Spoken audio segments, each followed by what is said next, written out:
नमस्कार, बहुत बहुत स्वागत आपका अनादि टीवी पर। मैं हूं आपके साथ पारुल। उत्तर प्रदेश में 9 सीटों के लिए उपचुनाव का परिणाम ईवीएम में बंद हो चुका है। जीत के अपने अपने दावे हैं, लेकिन एग्जिट पोल लोकसभा चुनाव की तरह इस बार भी भाजपा को खुशखबरी दे रहे हैं। एग्जिट पोल का कहना है कि भाजपा 9 में से 7 विधानसभा सीटों पर उपचुनाव जीतने वाली है और समाजवादी पार्टी से कटहरी और कुंदर की सीट भी छीनने वाली है। भाजपा को इसके अलावा फूलपुर, खैर, मछुआ, गाजियाबाद सीट भी मिलने वाली है। वहीं मीरापुर सीट भाजपा के सहयोगी रालोद को और करहल सीसामऊ सीट सपा को वापस मिलने की भविष्यवाणी एग्जिट पोल ने की है। एग्जिट पोल पर विश्वास किया जाए तो इस बार भाजपा पहले के मुकाबले 2 सीट ज्यादा जीतने वाली है, लेकिन ये एग्जिट पोल हैं जो पिछले 2 बार से फ्लॉप हो चुके हैं। लोकसभा चुनाव में भारतीय जनता पार्टी की भारी जीत की भविष्यवाणी करने वाले एग्जिट पोल सुपर फ्लॉप हुए थे, इसलिए इस बार एग्जिट पोल के अनुमानों पर कोई ध्यान नहीं दे रहा है, बल्कि अंतिम परिणाम पर सभी का ध्यान केंद्रित है। यदि अंतिम परिणाम भी एग्जिट पोल जैसे आते हैं तो भाजपा को बूस्टर डोज मिलेगा, भाजपा कार्यकर्ताओं का उत्साह और भी बढ़ेगा। इसका असर आगामी विधानसभा चुनाव पर भी पड़ने वाला है। लेकिन एग्जिट पोल के परिणाम उलट गए तो समाजवादी पार्टी नए जोश के साथ विधानसभा चुनाव में उतरेगी। इन एग्जिट पोल से इस बात का जवाब भी मिलेगा कि क्या योगी का बटोगे तो कटोगे जैसा स्लोगन से सजा हुआ हिंदुत्ववादी एजेंडा चला या नहीं। बहरहाल जिस तरह समाजवादी पार्टी के नेता कई तरह के फिर से चुनाव की मांग कर रहे हैं और चुनाव आयोग पर आरोप लगा रहे हैं, उसका क्या संकेत है और उपचुनाव के परिणाम के बाद योगी आदित्यनाथ और अखिलेश यादव की क्या रणनीति होगी, आज इसी मुद्दे के इर्द गिर्द हम चर्चा करने वाले हैं। पहले कुछ रिएक्शन है, प्रतिक्रियाएं हैं, वो आपको सुनवा देते हैं। अब देखिए, भारतीय जनता पार्टी के शासनकाल में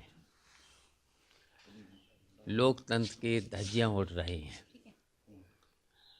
तो ये देखिए, जिस तरीके से भारतीय जनता पार्टी गलत परंपराएं डाल रही है, इसकी वजह से लोकतंत्र को बहुत खतरा है।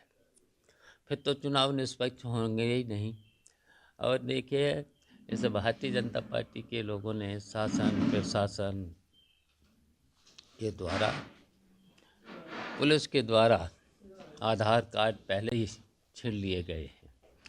फिर उसके बाद बूथों पर कब्जा किया है, कब्जा करके वोट डलवाए हैं। फिर भी समाजवादी पार्टी और इंडिया गठबंधन ने मुकाबला किया है और कई सीटें हम उसके बावजूद भी जीतेंगे। अब टक्कर तो हर जगह है, लेकिन हम लोग समाजवादी पार्टी के लोग 5-6 सीटों पर जरूर जीतेंगे। देखिए, ये दरअसल एग्जिट पोल नहीं है, इसको एग्जिट झोल कहेंगे हम। इसलिए क्योंकि लगातार पिछले कुछ सालों से जब चुनाव होते हैं और एग्जिट पोल चल रहा है, तो कहीं ना कहीं ये भी कहा जा रहा है कि शेयर मार्केट को फायदा देने के लिए या उछाल के लिए, गिराने के लिए ये सब काम हो रहे हैं। और उसके बाद देखिए किस तरीके से इतना फर्क आ जाना, तो ये अब कुछ समझ में नहीं आ रहा कि ये एग्जिट पोल जो है ये किस बेसिस पे आकर के अपनी रिपोर्ट्स दे रहे हैं या अपने नंबर्स बता रहे हैं। हमें लगता है कि एग्जिट पोल इस बार जो बता रहे हैं, चाहे उपचुनाव में बता रहे हैं, चाहे महाराष्ट्र के, झारखंड के, आप देखें कहीं ना कहीं इन्होंने नंबर्स बहुत कम रखे हैं। अब की नेक टू नेक फाइट दिखा रहे हैं। और ये neck to neck fight TV channels इसलिए दिखा रहे हैं क्योंकि हमें लगता है एग्जिट पोल की जो ये कंपनी है, सर्वे की कंपनी है, ये भी लगातार अब ये चाहती है कि विश्वास लोगों का इनके ऊपर से ना उठे। चुनाव का निर्णय जनता जनार्दन करती है। इंडिया गठबंधन का जो प्रमुख घटक दल है कांग्रेस पार्टी, उसके पास तो इतना नैतिक साहस नहीं रहा कि उत्तर प्रदेश के जो 9 विधानसभा क्षेत्रों में उपचुनाव हुए, उसमें एक में भी अपना प्रत्याशी खड़ा कर दे। वास्तविकता यह है कि सपा हो या कांग्रेस, ये मुद्दा विहीन है, इनके पास कोई मुद्दा नहीं है। और उत्तर प्रदेश की जो सम्मानित जनता है, उत्तर प्रदेश के यशस्वी मुख्यमंत्री आदरणीय योगी आदित्यनाथ जी और भारतीय जनता पार्टी के जो मुखिया हैं आदरणीय चौधरी भूपेंद्र जी के साथ कमल निशान के साथ खड़ी है। इसलिए विपक्षी दल होस्टाइल होकर के मैदान छोड़ के भाग रहे। तो एग्जिट पोल को लेकर तो पहले भी कई तरह की बातें होती रही और अभी भी हो रही हैं एग्जिट पोल के इतर, लेकिन जो आरोप प्रत्यारोपों का दौर ईवीएम में जो जनादेश है वो कैद हुआ, उसके बावजूद भी रहे। उनमें से ये कि चुनाव खारिज किए जाएं, कुछ जगहों पर आवाज उठी कि फिर से चुनाव कराया जाए और फिर चुनावी दौरान जो आरोप लगे वो तो आपके सामने रहे ही। लेकिन सवाल ये उठता है कि जिस तरीके से परिणामों को लेकर अभी से चर्चा हो रही है, कॉन्फिडेंट नजर आ रहे हैं दल, और ये भी कहा जा रहा है सपा की तरफ से कि जो एग्जिट पोल हैं वो दोनों की नेक टू नेक फाइट दिखा रहे हैं, तो ये तो उनके लिए अच्छी बात होनी चाहिए। लेकिन जिन सीटों को लेकर वो अपनी बात रख रहे हैं, या जिन सीटों को लेकर, क्योंकि जो सपा के नेता हैं वो आरोप प्रत्यारोप तो कर ही रहे हैं और ये भी कह रहे हैं कि चुनाव दोबारा से कराया जाए और कुछ सीटों पर कराया जाए, तो कुछ सीटों पर सही तरीके से चुनाव हुआ, कुछ सीटों पर नहीं हुआ, लेकिन अलग अलग तस्वीरें, जो छुटपुट घटनाएं हैं वो सभी जगहों से आई हैं। बहरहाल जो तस्वीर आई दलित बेटी की हत्या वाली, उसको भी लेकर संवेदनशीलता दिखाई गई और उसको भी लेकर बयानबाजियां हुई हैं, लेकिन अब देखना होगा कि आगे क्या होता है। आइए इसी पर हम चर्चा करने की कोशिश करते हैं, क्योंकि परिणाम तो 23 को आएंगे, लेकिन उससे पहले लोगों के जो जहन में इन इलेक्शंस को लेकर परिणाम है उसको लेकर हम बातचीत करने की कोशिश करेंगे। मेरे सहयोगी नीतीश हमारे साथ जुड़े हुए हैं और उनसे भी हम बात करेंगे, और सपा से हमारे साथ शौर्या जी जुड़ी हुई हैं, शिव सिंह भारती जी हमारे साथ जुड़े हैं भारतीय जनता पार्टी से। शौर्य जी, पहले आप ही के पास आती हूँ। एग्जिट पोल को लेकर तो लोगों को अपने दावे हैं लोगों के, कि कोई मानता है कि ज़्यादा सीटें कभी बीजेपी को दी जा रही, किसी एग्जिट पोल में आपको दी जा रही हैं, और कहीं आपको नेक टू नेक फाइट में दिखाया जा रहा है। लेकिन उसके इतर ये भी कहा जा रहा है कि आप लोगों को चुनाव की निष्पक्षता पर भी सवाल उठा रहे हैं। आप कह रहे हैं कि कुछ सीटों पर दोबारा से चुनाव कराए जाएं। इसको भारतीय जनता पार्टी ऐसे देख रही है कि आप पहले ही हार मान रहे हैं। क्या आपका कहना होगा इस पर, क्या रिएक्शन देंगे? जी नमस्कार। आपके सवाल जो हैं वो बिल्कुल सही है, और जो अभी जैसा कि ऑडियो हमने सुना कि भाजपा ये कह रही है कि हमारी जो पार्टी है वो फालतू के मुद्दों पे राजनीति करती है, खराब मुद्दों पे राजनीति करती है, और जिस हिसाब से इस बार के उपचुनाव हुए हैं और जितनी मुश्किल खड़ी की गई है भारतीय जनता पार्टी वालों की तरफ से, हम वोटरों को जिस तरीके से पुलिस वालों ने धमकाया गया, जिस तरीके से बोला गया, आप ये सोच सकते हैं कि इतनी कड़ी परिस्थिति में भी वोटिंग हुई और वोट दे करके आए लोग। और इस बार के उपचुनाव के जो परिणाम है वो समाजवादी पार्टी के हित में ही होंगे, और ये आने वाला समय बता देगा। और हमारे जो एग्जिट पोल है ये किस तरीके से लोकसभा के चुनाव में बिल्कुल फ्लॉप साबित हुए थे, वो इस बार के भी बाय इलेक्शंस में ये चीज साबित हो जाएंगी। 4 सीटों को लेकर रामगोपाल जी ने 3 जगहों को, माफ कीजिए, 3 से 4 जगहों को लेकर कहा कि यहाँ पर उपचुनाव फिर से कराने चाहिए, रद्द कराने चाहिए। आप क्या मानती हैं, अगर 9 में से 5 सीटें आप जीत रहे हैं तो 4 आपको लगता है कि यहाँ पर गड़बड़ियाँ हुई हैं, यहाँ पर री इलेक्शन कराने चाहिए, या फिर उन 4 पर आप जीत रहे हैं बाकी 5 पर री इलेक्शन कराने चाहिए? क्योंकि अगर आप बाकी जगहों पर आप अपने आप को मजबूत मान रहे हैं तो 5 सीटें आपके पास जा रही हैं, आप ये मानती हैं? देखिए, जिस तरीके से इब्राहिमपुर में या मीरापुर में जिस तरीके से हमने देखा कि सीसामऊ में जिस तरीके से लोग परेशान हुए हैं वोटिंग के दौरान, पुलिस कर्मी बंदूक ले करके और उनको धमकाने की कोशिश कर रहे हैं, पत्थरबाजी तक का वीडियो वायरल हुआ है। आपको क्या लगता है ऐसी परिस्थिति में जिस जगह पे वोट हो रहा होगा उस जगह पे किस हालातों में वोट हुआ होगा, और उन वोटरों के ऊपर कितनी बंदिशें होंगी और उनके ऊपर कितना प्रेशर होगा वोटिंग के दौरान? तो आखिर इस जगहों पे जो वोट, जो भी परिणाम निकल के आते हैं, अगर भारतीय जनता पार्टी के हित में आते हैं यहाँ से निकल के, तो आप बताइए हमें कि जो पुलिस शासन जो ये बंदूक की नोक पे वोटिंग कराने का काम इसने किया है, आखिर इन जगहों पे दोबारा से इलेक्शन होने चाहिए या नहीं होने चाहिए? और यहाँ अगर मत प्रतिशत या मतदान आपके पक्ष में आ गया तो?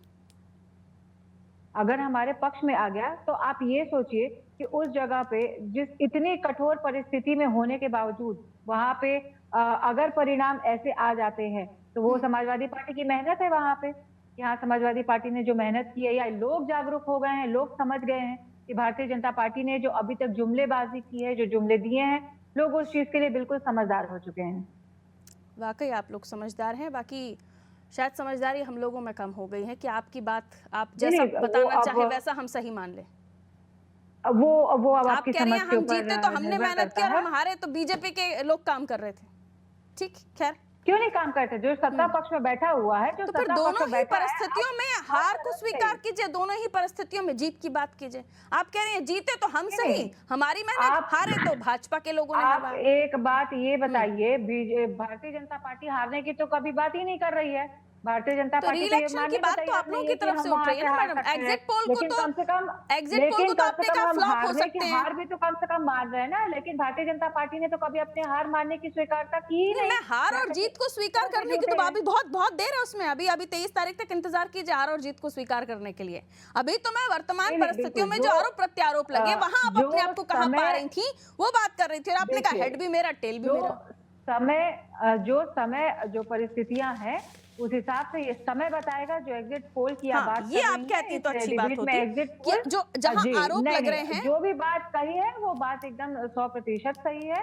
और दूसरी बात की जो आप ये एग्जिट पोल पे आपने ये चर्चा शुरू की है, तो एग्जिट पोल हमने देखा है लोकसभा में भी फ्लॉप रहा ठीक है, है। रिपीट हो रही और है अब जिस आपकी हिसाब बातें, से रुकिए इस जरा। समय दिखा रहे हैं वो भी शिव भारती जी, जी एग्जिट पोल को लेकर अगर मान लीजिए तो बल्ले बल्ले, ना मानिए तो फिर वहीं पे रेल शुरू हो जाएगी। ट्रेन का पहला डब्बा फिर से पीछे लगा दीजिए कि जो नारे आपने यहाँ से शुरू किए फिर वहां से फिर से आप लोग तैयारी करना शुरू कर दीजिए, बदलना शुरू कर दीजिए। क्या मानेंगे आप? क्या वाकई, क्योंकि कहीं एग्जिट पोल में आपको 5 दिखाए हैं तो कहीं उनको 4 दिखाए, कहीं उनको 5 दिखाए हैं। और सपा की नेतृत्व तो ये भी कह रही है, इवन आप लोगों को भी पिछले लोकसभा चुनाव में काफी अच्छा परफॉर्मेंस करते हुए एग्जिट पोल्स ने दिखाया था, लेकिन ना, नतीजे उसके बहुत विपरीत निकले थे। तो आप क्या कहेंगे? पारुल जी, जिस तरह से शौर्या सिंह जी ने बड़ा समझदारी से आपकी बातों का जवाब दिया कि हेड और टेल दोनों अपने पास रख लिए, और इन्होंने आज का और आने चुनाव के परिणाम जब आएंगे उस समय का भी वक्तव्य आज ही इन्होंने दे दिया। लेकिन एग्जिट पोल को हम 100% मानेंगे, क्या करेंगे, वह बात की बात है। जिस तरह के चुनाव उत्तर प्रदेश के अंदर उपचुनाव में हुए हम सभी लोगों ने देखे। सीसामऊ का अभी आपने जिक्र किया। सीसामऊ में प्रत्याशी की गाड़ी के ऊपर और पथराव होता है। चुनाव आयोग बहुत पहले से उन बूथों की संरचना कर लेता है कि जिन बूथों को संवेदनशील घोषित किया जाता है उन पर एक्स्ट्रा पुलिस बल लगाना और इस तरह की चुनाव आयोग की रणनीति रहती है। उसके तहत चुनाव आयोग ने अपनी कुशलता से चुनाव को संपन्न कराने का कार्य किया।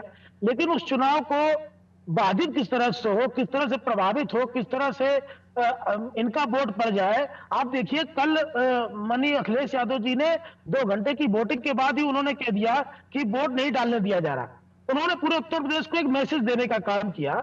जो वोट सिलो था, उनको लग रहा था हमारा वोट नहीं पड़ रहा है, उस वोट को उन्होंने हिट करने के लिए इस तरह का वक्तव्य दिया। और परिणाम आप देखिए, उसके बाद पथराव होते हैं। उसके बाद जितने भी आप अभी समाजवादी पार्टी की प्रवक्ता आरोप लगा रही थी, यह सब उसके बाद शुरू हो जाता है। तो कितनी चालाकी से उनके वक्तव्य आए और उसके बाद से इससे प्री प्लान था। लेकिन आप देखिए कि एग्जिट पोल निश्चित रूप से हरियाणा में एग्जिट पोल कुछ करे तो उसके बाद एग्जिट पोल के बाद भी भारतीय जनता पार्टी जीतती है। अभी के जो एग्जिट जो एजेंसियां दे रही हैं, मुझे लगता है कि 100% एग्जिट पोल इस तरह के आने वाले। हमने बहुत मेहनत की है भारतीय जनता पार्टी, और जिस तरह से लोकसभा के चुनाव में भ्रम फैलाकर इन्होंने चुनाव प्रचार किया उसको जनता समझ चुकी है, और जनता उसका जवाब अभी उपचुनाव में जब 23 तारीख को रिजल्ट आएंगे तो हम सभी के सामने होंगे। ठीक है, लौटूंगी आपके पास। नितेश, हमने इलेक्शन को कल पूरा आपने तो ग्राउंड पर रहकर इन सारी चीज़ों को देखा, लेकिन जो परिस्थितियां निकल कर आई कि पहले तो अखिलेश जी का उपचुनाव में इतना ज़्यादा एक्टिव दिखाई देना, और उसके बाद सुबह से ऐसा लगा कि उन्होंने तो ठान के रखा था हर एक घंटे में मुझे कुछ ना कुछ कहना है, और वो कहते हुए भी नजर आए। और उनकी बातों को संवेदनशीलता से चुनाव आयोग ने लिया और अधिकारी नपते चले गए।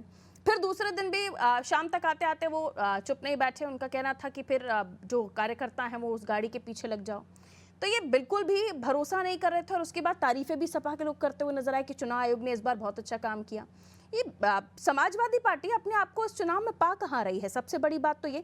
और दूसरी चीज, जिस तरह के आरोप वो लगा रहे हैं, क्या वाकई जो वोटिंग हुई है उसके मुताबिक सपा की स्थिति वाकई गंभीर है? 3 से 4 सीटें भी अगर समाजवादी पार्टी कह रही है कि उनको 4 सीटों पर री इलेक्शन चाहिए, तो कितनी सीटों पर वो अपने आप को कमतर आकलन कर रहे हैं?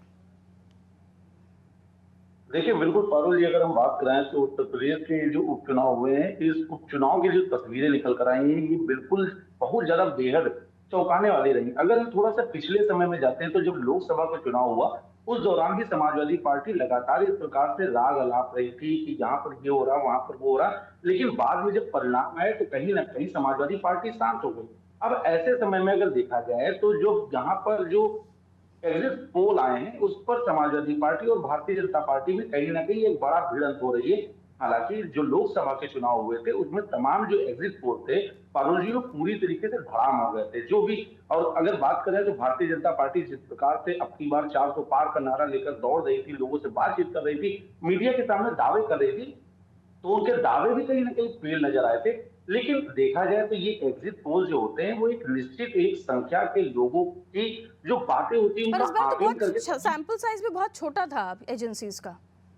बिल्कुल, क्योंकि पारुल जी पिछली बार 2 से 3 बार से जो एग्जिट पोल हैं वो लगातार फ्लॉप हो रहे थे। ये कुछ लोगों की मानसिकता को आप राजनीतिक दलों पर थोप नहीं सकते हैं। तो ऐसे जो परिणाम आए थे समाजवादी पार्टी के पक्ष में, भारतीय जनता पार्टी को मैं बड़ी जिम्मेदारी के साथ कहना चाहता हूं कि बड़ी ही गंभीरता से भारतीय जनता पार्टी ने उसको स्वीकार किया और अपनी हार को, हालांकि सरकार बीजेपी ने बनाई थी लेकिन बीजेपी ने ये मान लिया था कि उनकी कहीं ना कहीं हार हुई है, क्योंकि उस लोकसभा चुनाव के बाद से उन्होंने धरातल पर फिर से तैयारियां शुरू कर दी। और इसकी जो सबसे बड़ी बात निकल कर आ रही है, जैसे समाजवादी पार्टी का जिस प्रकार से पीडीए मजबूत हुआ, निश्चित ही अखिलेश यादव की पार्टी के लिए वो बहुत फायदेमंद साबित हुआ, जिसका प्रत्यक्ष परिणाम हमें साफ तौर पर लोकसभा के चुनाव में दिखा। बीजेपी इसको, पीडीए को और संविधान के मुद्दे को लेकर लगातार काट निकालती रही, लेकिन पिछले काफी समय से वो काट नहीं निकाल पाई थी। लेकिन वर्तमान समय में सीएम योगी आदित्यनाथ का एक बयान आता है और ये बयान पूरी तरीके से हिंदुत्ववादी एजेंडे को लेकर आता है, जिसमें बटेंगे तो कटेंगे को हिंदुत्ववादी एजेंडे से जोड़ा जाता है। पारुल जी, अनादि टीवी ने पूरी गंभीरता से समस्त विधानसभाओं पर उस चुनाव को कवर किया। हमने वहां पर एक जो सबसे बड़ी खास बात देखी वो मैं बहुत ही गंभीरता से आपको बताना चाहता हूँ। अखिलेश यादव ये निश्चित ही नेताओं के पास पहुंचा, जनता के पास पहुंचा, लेकिन सीएम योगी का बटेंगे तो कटेंगे जो नारा था वो छोटे छोटे बच्चे की जुबान पर था। लोगों से हमने बात की, ये जो एग्जिट पोल आए हैं, इस एग्जिट पोल को पूरी तरीके से स्वीकार जो समाजवादी पार्टी कहीं ना कहीं ये बात तो स्वीकार कर रही है कि हाँ एग्जिट पोल आए हैं, भारतीय जनता पार्टी तो साहब स्वीकार कर रही है, लेकिन भारतीय जनता पार्टी के तमाम नेता अभी भी अब की बार 400 पार वाले सपने से जीत नहीं पाए, आगे नहीं आ पाए। वो अभी भी दावा कर रहे हैं बड़े नेता कि 9 की 9 सीट हमारी है। तो ये एक असंभव की बात है, क्योंकि चुनाव काफी, सबसे बड़ी बात विचारणीय चीज ये है कि समाजवादी पार्टी तो कहीं ना कहीं फाइट कर रही है, जवाब दे रही है, मीडिया के सवालों से मिल रही है, भारतीय जनता पार्टी स्वीकार कर रही है। मुद्दा ये है कि समाजवादी पार्टी का जो गठबंधन है जिस इंडिया ब्लॉक से, वो कांग्रेस आखिर दूरी क्यों बना के रखती है? वो ना मीडिया के सामने चाहती है, ना मीडिया के सामने बयान जारी करना चाहती। सिर्फ एकल प्रेस कॉन्फ्रेंस करके आप आरोप लगाएंगे तो ऐसा नहीं है। समाजवादी पार्टी की मुखिया अखिलेश और इवन बार बार जो एक अटेंशन लेने की कोशिश कर रहे थे, जिसमें उन्होंने बुर्का का जिक्र किया, फिर बाद में उन्होंने कहा कि मुस्लिम वोटरों को वोट नहीं डालने दिया जा रहा, इसने भी एक परसेप्शन क्रिएट किया। और उसके बाद हमने कुछ ऐसी तस्वीरें भी आई सामने जिसमें ये लगा कि जो वोटर्स हैं वो निकल रहे हैं बाहर और फिर वो बंदूक लहराने वाली चीज़ें, बहुत ऐसी तस्वीरें निकल कर सामने आई।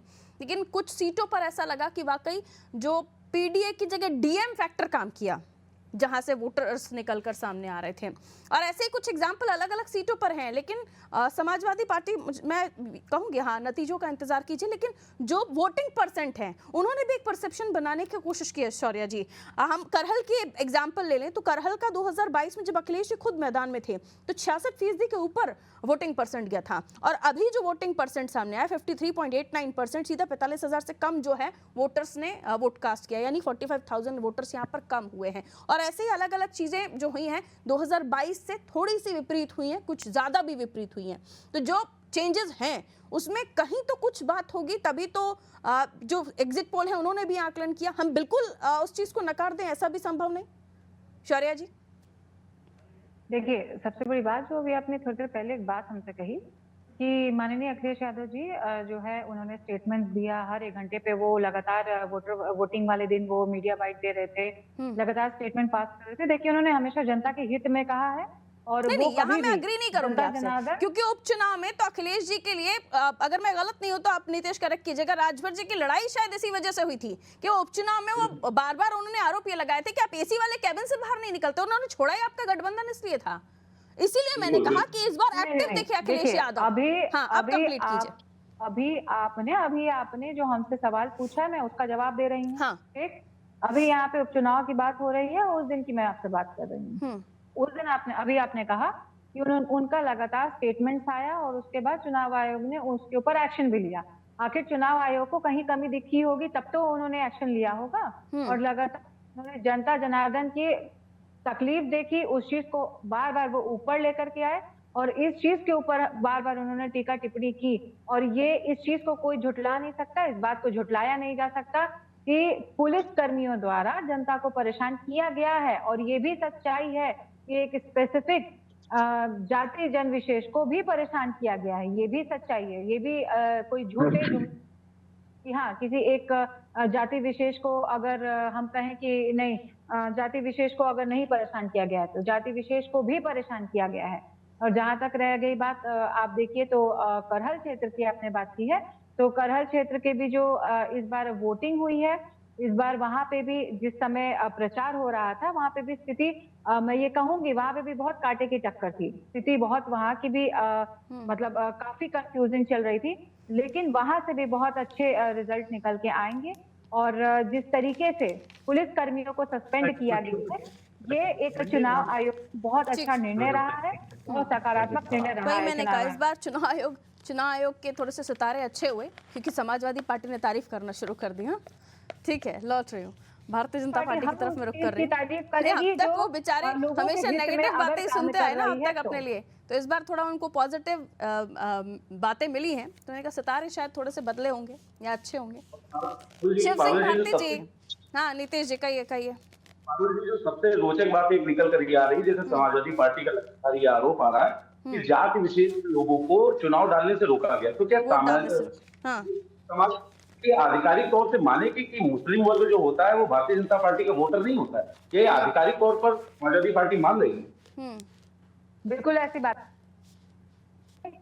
भारतीय जनता पार्टी के वोटर वो नहीं होते। क्यों? भारतीय जनता पार्टी में मुसलमान नेतागण नहीं हैं। नीतीश आपने बहुत अच्छी बात को पॉइंट आउट किया कि जो क्योंकि या तो कांग्रेस की तरफ शिफ्ट होता है या तो आपकी तरफ शिफ्ट होता है, थोड़ा बहुत मायावती जी की पार्टी की तरफ भी शिफ्ट होता है, लेकिन ज्यादातर कांग्रेस और सपा का वोटर्स मुस्लिम कहलाता है। और अभी से ही अगर आप ये नैरेटिव सेट करने की कोशिश करें कि हमारा वोटर तो निकला ही नहीं, तो क्या अंदर खाने आप महसूस कर रहे हैं कि नतीजे अच्छे नहीं होंगे हमारे लिए, इसलिए आप पहले परसेप्शन बनाने की कोशिश कर रहे हैं? क्योंकि ऐसा तो हुआ नहीं, कई सारे मीडिया कैमरों ने कैप्चर किया, उसमें कई सारे लोगों ने कहा हमें तो कोई दिक्कत नहीं हुई। मुस्लिम वोटर बुरके में भी महिलाओं ने कहा कि हम गए, हमने अपना, अगर उन्होंने हमें चेक करने के लिए कहा तो हमने अपना चेहरा भी दिखाया पीठासीन अधिकारी को। तो कई जगहों से ये भी फुटेज है, तो आप 100% उसको नकार नहीं सकते। ठीक है, समय अब मेरे पास थोड़ा सा लिमिटेड है, तो मैं चाहूंगी बीजेपी को हम शामिल कर लें। भारती जी, ये दो चेहरों का चुनाव रहा, इसको क्लियर लोगों, जितने भी विश्लेषण करने वाले लोग हैं, जितने भी राजनीतिक पंडित हैं, सबने एक बात कही कि दो फेसेस का चुनाव लगा और इसमें दोनों ही नेताओं के साथ दांव पर है। और इसमें आगे राजनीति में उत्तर प्रदेश में उनकी कितनी बखत होगी, खासतौर पर समाजवादी पार्टी को लेकर तो अखिलेश यादव और समाजवादी पार्टी और कांग्रेस का क्या होगा ये तो आने वाले समय में वो तय करेंगे, लेकिन उत्तर प्रदेश में योगी जी को लेकर भी कई सारी बातें करने की जा रही हैं। तो क्या माने कि ये जो 9 सीटों का चुनाव है ये भारतीय जनता पार्टी में भी खलबली पैदा करेगा नतीजों के बाद? निश्चित रूप से मानिए कि भारतीय जनता पार्टी का पूरा नेतृत्व चुनाव लड़ रहा था। और चूंकि देखिए योगी जी उत्तर प्रदेश का चेहरा है, योगी जी ने मुख्यमंत्री रहते हुए बहुत सी विभिन्न योजनाओं को संचालित किया है और बहुत अच्छे से संचालित किया है। उसमें चाहे कोई हिंदू हो चाहे मुस्लिम हो, उन्होंने कभी वर्ग भेद किया ही नहीं। लेकिन वो चूंकि इनका चश्मा दूसरे प्रकार का है, वो मुस्लिम और हिंदू करके ही चुनाव में जाते हैं और मुस्लिमों को प्रताड़ित करते हैं, ऐसे ही दर्शाते हैं। लेकिन एक भी घटना, एक भी किसी योजना को बता दीजिए जो मुसलमानों से हटके किसी भारतीय जनता पार्टी की सरकार ने चलाई हो। तो माननीय योगी जी उत्तर प्रदेश का चेहरा है, माननीय योगी जी भारतीय जनता पार्टी का चेहरा है और उत्तर प्रदेश में उनके किए गए विकास के कार्यों पर ही जनता वोट कर रही है। तो निश्चित रूप से मानिए कि वो बड़ा चेहरा है भारतीय जनता पार्टी का। और जिस तरह से ये विभिन्न तरह के आरोप लगा रही है समाजवादी पार्टी द्वारा कि इन सब घटनाओं को अंजाम दिया गया। आप देखिए, एक दलित लड़की करहल में मना कर देती कि भारतीय जनता पार्टी को वोट नहीं देंगे, सपा को वोट नहीं देंगे, भारतीय जनता पार्टी को वोट देंगे, तो उसकी हत्या हो जाती है। तो चुनाव ये किस तरह से लड़ना चाह रहे थे, किस चुनाव को किस तरह से मूव करना चाह रहे थे।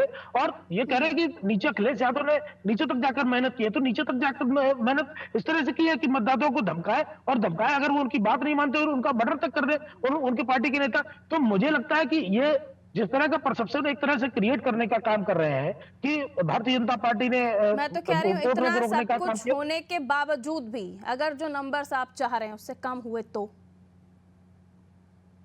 नंबर कम और ज्यादा की बात है ही नहीं। पारुल जी, भारतीय जनता पार्टी 9 की 9 सीटें जीतेगी। आप देखिए जिसके लिए लड़ रहे हैं, जिन नंबर के लिए फाइट कर रहे हैं, उसके नंबर की जरूरत तो आपको, आप चाहते हैं ना ज्यादा सीटें जीतना कि नहीं चाहते?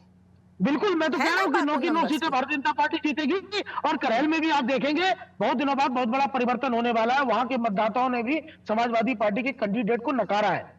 आप देख लीजिए, और अगर करेल की ये स्थिति है तो बाकी ठीक है, 8 सीटों का क्या हाल होगा, ये चलिए। आप पारुल जी बहुत स्मॉल कमेंट नितेश कि ये लोकसभा चुनाव में क्योंकि वो बड़ा चुनाव था और पीडीएफ फॉर्मूला उसको कनेक्ट किया गया जो संविधान बदल देंगे, आरक्षण खत्म कर देंगे के साथ। यहाँ वैसे कोई बात नहीं थी, आरक्षण संविधान नहीं हुआ, पीडीए जरूर हुआ और पीडीए भी कहीं ना कहीं कई जगहों पर बंटता हुआ दिखा। क्या वाकई जो फॉर्मूला लोकसभा में इख्तियार किया वो विधानसभा के उपचुनाव में काम आएगा? समाजवादी पार्टी के लिए धरातल पर क्या देखा आपने? बिल्कुल, हम आपको बल्कि समाजवादी पार्टी का जो वर्तमान समय में नारा दिया गया ये कहीं ना कहीं जनता से दूर था। निश्चित ही मैं इसको गंभीरता से और पूरी जिम्मेदारी से कहता हूं कि लोकसभा चुनाव में अखिलेश यादव का पीडीए का नारा बहुत अच्छा रहा, लेकिन वर्तमान समय में देखिए भारतीय जनता पार्टी के नारे जो है परिवर्तनशील रहते हैं, तो कहीं ना कहीं उसका फायदा उनको पूरी तरीके से मिलता दिखाई पड़ता। लेकिन भारतीय जनता पार्टी के जो प्रवक्ता महोदय बैठे, मैं उनसे एक चीज और भी बता दूं बहुत ही जिम्मेदारी से, कि जैसे अभी आप पूरी तरीके से इस बात से आश्वस्त थे कि जो एग्जिट पोल आए हैं वो एग्जैक्ट पोल है, तो 7 सीटें आप, लेकिन अब धीरे धीरे कहीं ना कहीं कहते हैं पारुल जी महत्वाकांक्षाएं बढ़ती जाती है, तो अब सीधे सीधे 9 सीटों पर आ गए हैं। तो दोनों पार्टी, चाहे वो समाजवादी पार्टी हो चाहे भारतीय जनता पार्टी हो, दोनों पार्टियों को देखना पड़ेगा कि आने समय वाले इतना समय इजाजत दे रहा था। बहुत बहुत शुक्रिया आप सभी का हमारे साथ चर्चा में जुड़ने के लिए। तो एग्जिट पोल आए, लेकिन एग्जिट पोल कई बार स्वीकार्य होते हैं लोगों को, कई बार नहीं होते हैं, खासतौर पर राजनीतिक दलों को। और पिछली बार एग्जिट पोल जो फ्लॉप हुए इसके बाद से एग्जिट पोल पर उतना ट्रस्टेबल नहीं हो पा रहे हैं। लेकिन अब जो अंतिम नतीजे आएंगे 23 तारीख को, उसका इंतजार हो रहा है। नतीजों से पहले कई सारी बातें हो रही हैं, जैसे भरोसा ना करना कार्यप्रणाली पर चुनाव आयोग की, या फिर चुनाव आयोग पर ब्लेम करना और उसके बाद कार्रवाई को भी सराहना और फिर उसके बाद पुलिस को भी हटाने की बात करना। आपको याद है पैरामिलिट्री की बात की है अखिलेश जी ने कि उत्तर प्रदेश में पैरामिलिट्री के सामने जो है चुनाव कराए जाएं, चेकिंग होनी है तो उनको करने दी जाए। ये पश्चिम बंगाल में हो रही थी, तो यही विपक्षी पार्टियां जो है इसकी खिलाफत कर रही थी। तो उधर नहीं चाहिए, यहाँ पर चाहिए। ये दोहरा रवैया भी तो है ना। खैर, दीजिए इजाजत, रखिए अपना ख्याल, नमस्कार।